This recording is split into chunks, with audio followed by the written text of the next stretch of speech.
Muito bem, queridos e queridas, nós vamos ouvir a palavra de Deus. Eu quero muito que vocês prestem atenção na proposta de hoje. O ditado popular de hoje não é muito conhecido, ele é popular, mas não é muito conhecido. E tem base bíblica, apenas com troca de expressões. Mais vale um covarde vivo que um herói morto. Acho que não é tão conhecido, mas é um provérbio. Tirado de Eclesiastes 9:4, que não é o texto, ou pelo menos plagiado de Eclesiastes 9:4, que diz assim, porque enquanto um homem permanece entre os vivos, há esperança, mas vale um cão vivo que um leão morto.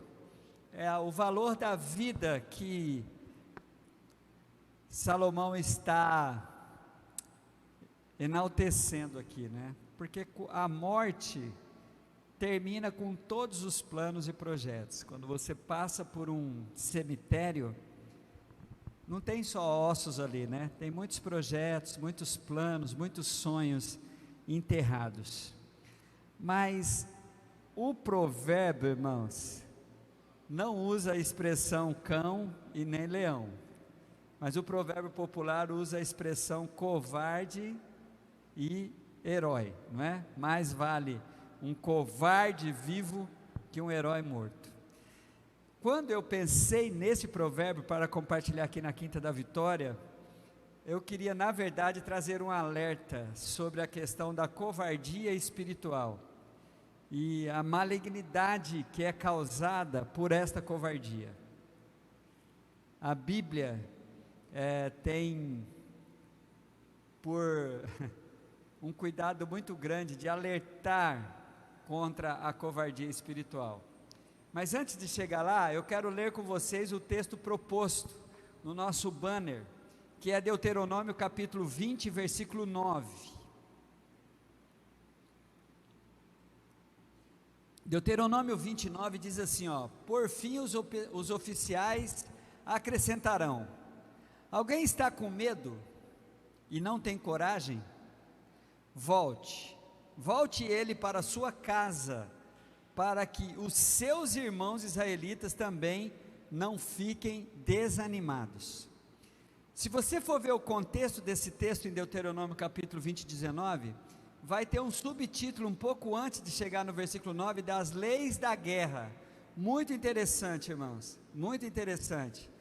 Como que Deus cuidava, como que Deus tinha uma preocupação para o tempo bélico da nação. E chega nesse versículo, um antídoto para que se vencesse a guerra, era a ausência dos covardes. Não adiantava as pessoas com medo, as pessoas sem coragem, estar fazendo parte do batalhão, porque com certeza ela ia prejudicar mais que ajudar. Mas é interessante nós então olharmos sobre essa limitação humana, não é? Que precisa ser vencida, que precisa ser evitada, diante das batalhas da vida, das batalhas espirituais que nós temos que enfrentar, e os efeitos nocivos da covardia.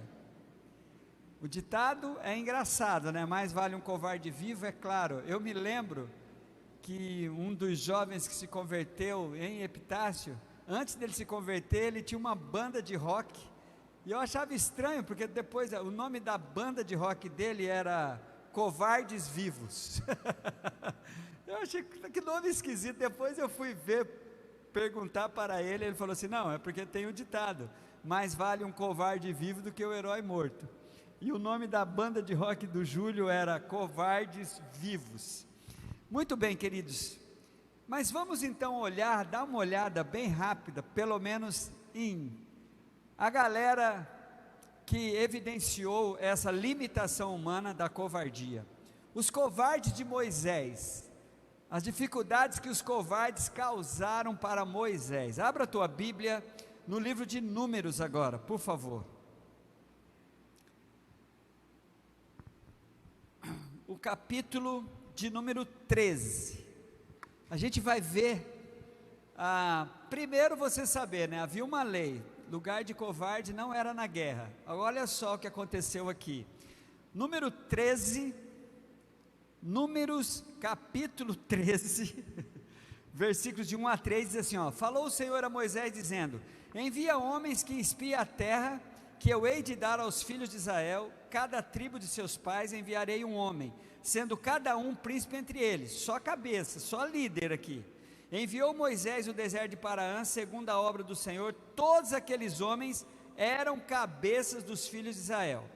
Muito bem, agora nesse mesmo capítulo, olhe a partir do versículo de número 17, a Bíblia vai dizer assim, enviou, pois, Moisés a enviar a terra e disse-lhe, subi, pois, para o lado do sul e subi à montanha, vede o que a terra é, e o povo que nela habita, se é forte ou fraco, se pouco ou muito, e como a terra em que habita, se é boa ou má, quais são as cidades em que eles habitam, se em arraiais ou em fortalezas. Também como essa terra é fértil ou estéril, se nela há árvores ou não, esforçai-vos, tomai do fruto da terra.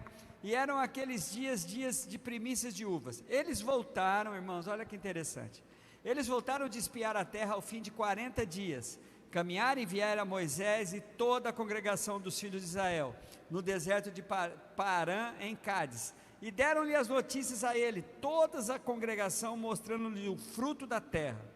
Contaram-lhe e disseram, fomos à terra que nos enviastes, e verdadeiramente mana, leite e mel, este é o fruto. Pare aí só um pouquinho.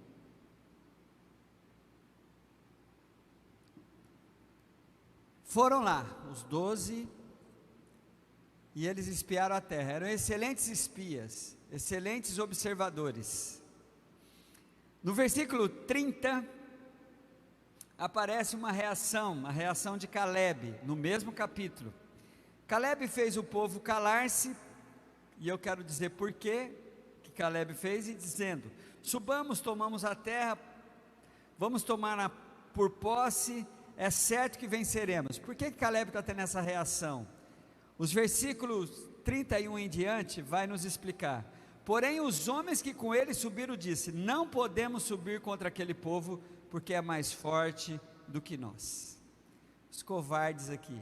E quais foram as consequências disso? Infamaram a terra que tinha espiado, dizendo, aos filhos de Israel, a terra pela qual passamos a espiar é a terra que consome os seus moradores, e todo o povo que vimos nela são homens de grande estatura. Também vimos ali gigantes, filhos de Enaque, descendentes de gigantes, e éramos aos nossos olhos como gafanhotos, assim também como éramos aos seus olhos. Os covardes de Moisés trouxeram um grande prejuízo. Os covardes que faziam parte da equipe de Moisés, da igreja de Moisés, do exército de Moisés, trouxeram um prejuízo enorme. Irmãos, o resultado disso daqui, que era aquilo que era para acontecer dentro de entre 1 mês e 45 dias, foi adiado por 40 anos, por causa dessa ação aqui, desses covardes. Mas eu quero apresentar um outro time de covardes aqui, os covardes de Gideão. Vai lá para Juízes, Juízes capítulo de número 7,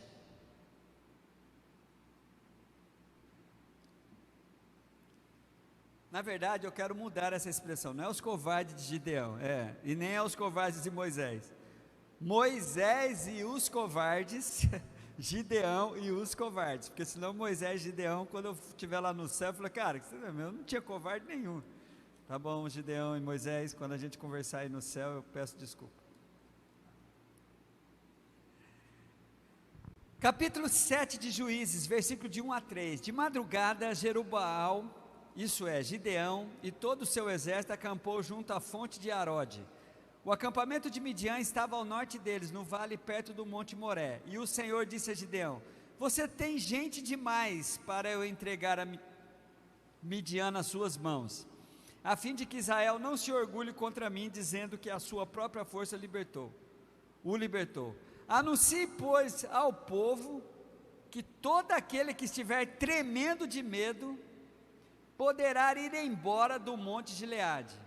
Olha que doideira, irmãos. Então 22.000 homens partiram, e ficaram apenas 10.000 juízes. Ou melhor, ficaram apenas 10.000, juízes 7, apenas 10.000, é que eu ia citar o texto, juízes 7, de 1 a 3, irmãos, olha que doido, olha que coisa, sabe a primeira coisa que me chama nesses dois grupos de covardes, veja só, e eu quero que isso te incomode, nos dois grupos de covardes aparece uma coisa assustadora, eles eram a maioria, isso tem que mexer com a gente, eles eram a maioria, lá de Moisés foram 12, apenas 2 indivíduos não fizeram parte daquele momento, Josué e Caleb, 2 caras conhecidíssimos, né? Toda vez que tem essas perguntas em debates bíblicos na igreja, e no grupo de Gideão, pasmem, dos 30.000 que estavam com ele, 32.000 que estavam com Gideão, que já era pouco, ainda Deus, não quero falar sobre Gideão, quero falar só sobre o número aqui, mas daqueles 30.000 que estavam com Gideão, 22.000 homens estavam ali, acovardados, quando teve a chance, quando eles foram liberados, eles falam, não, eu quero ir embora, e olha só irmãos, 22.000 homens, uma coisa que deve nos incomodar queridos, é que os dois casos, aparece essa triste realidade, é a maioria, agora eu quero chamar a atenção de vocês, para uma exortação bíblica sobre a covardia, começando lá com Apocalipse, irmãos, vai lá em Apocalipse capítulo 7, versículo de número 8, há uma lista, e toda vez que eu faço menção dessa lista, eu chamo ela da lista tétrica, né?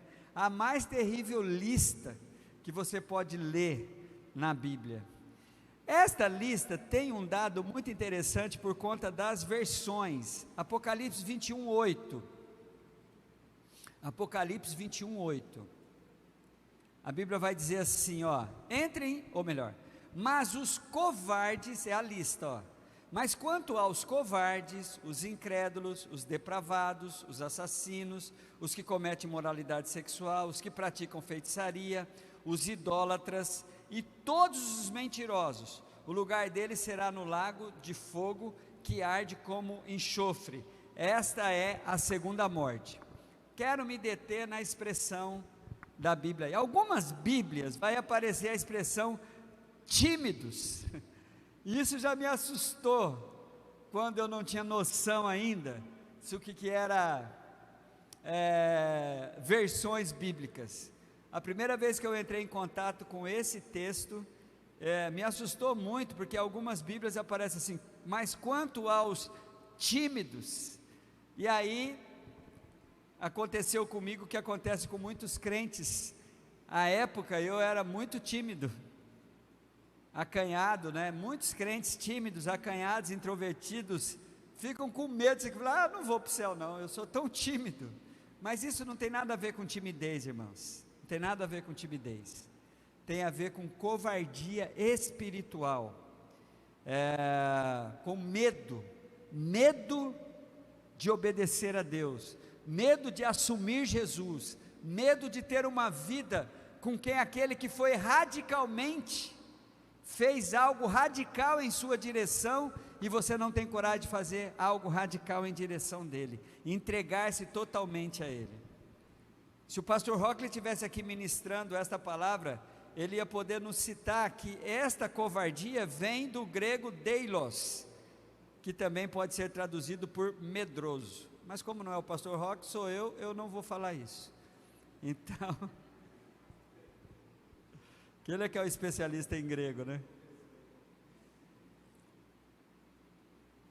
Mas gente, olha que coisa interessante, o que esse texto está dizendo, nos chamando a atenção, a melhor tradução mesmo é a tradução de covardes, e veja só gente, quando você olha, isso é muito complicado. Eu quero mesmo que essa palavra seja uma palavra de alerta. Talvez não seja para você, mas alerte as pessoas sobre isso. Lembra dos 2 exemplos? Quando eu estava olhando e pensando em ministrar essa palavra aqui na Quinta da Vitória, e que me veio na mente essa história, que os 2 exemplos anteriores eram a maioria, dos 32 mil de Gideão, 22 mil eram covardes. Dos 12 espias que foram espiar a terra, 10 eram covardes. E quando a Bíblia não vai falar em grandeza aqui, mas olhe para o que diz Mateus capítulo 7, versículo 13, quando vai falar das portas. Olha só que coisa. Entrem, Mateus 7,13, entrem pela porta estreita, pois larga é a porta e amplo o caminho que leva à perdição, e são muitos os que entram por ela.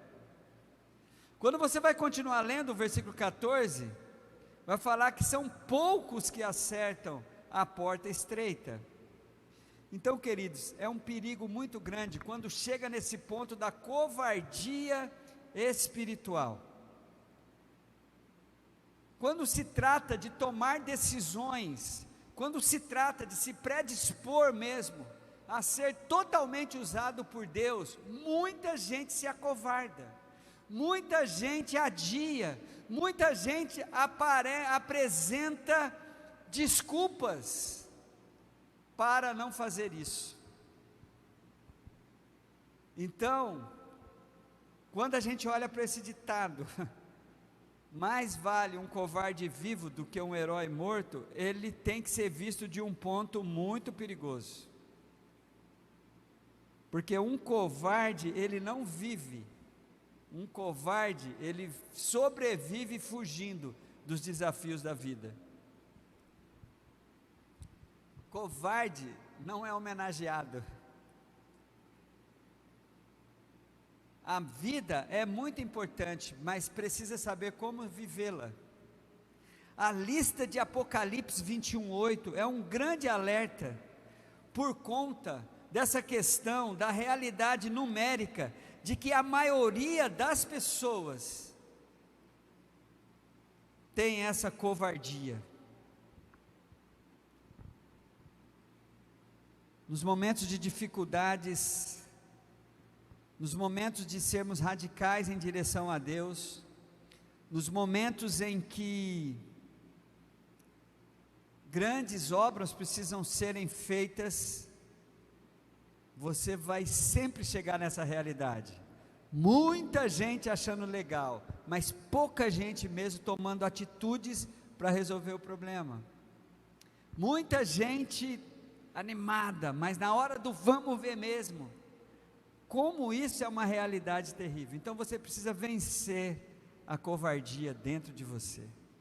Diante de todos os desafios que te apresentam, a confiança que Deus vai lhe dar a vitória ao final, não importa o tamanho das dificuldades, não importa o tamanho do exército, não importa o preço que você tem que pagar para vencer os seus medos internos, mas vença. E para isso, queridos, eu acho impressionante, que quando se trata dessa nossa necessidade de sermos ousados, corajosos, na nossa carne, a gente não vai encontrar, a gente vai encontrar sempre essa dádiva vinda de Deus. Olhe para 2 Timóteo, por favor.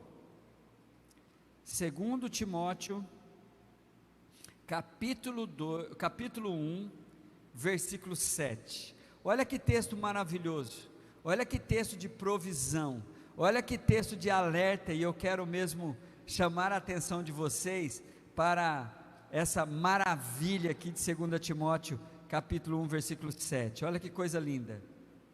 A Bíblia vai dizer assim: pois Deus não nos deu um espírito de covardia. Amém, igreja? Não parte de Deus o medo, não parte de Deus a covardia, Porque vocês lembram do que eu sempre compartilho aqui, que eu aprendi na Jocum, o que é o medo? O medo espiritual é a fé no inimigo. O medo espiritual é a fé na ameaça. O medo espiritual é o que aconteceu com o povo de Israel. O povo de Israel ficou com tanto medo que mudou até de categoria de animal. Eles abriram mão de ser ovelhas do Senhor, o rebanho do Senhor, para se auto-intitularem gafanhotos.